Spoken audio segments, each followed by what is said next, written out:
Okay, so step one is going to be empty it. So yeah, just to open it up and let it drain out for a while.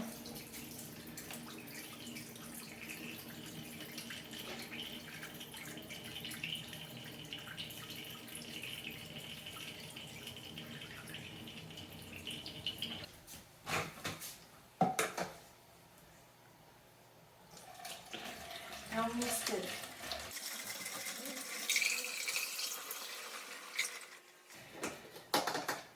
And then we're going to plug it into the wall, and we're just going to let it cycle for like a half an hour or so, I think. Okay, so now that that's been running for about a half an hour, we can unplug it. Oh, I think you already did. Yeah. And then empty that fresh water out.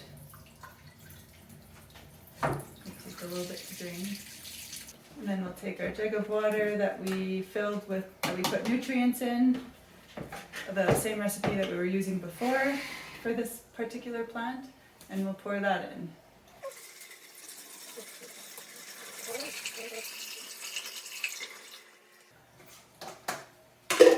Now we've got a fresh new plant, ready to go.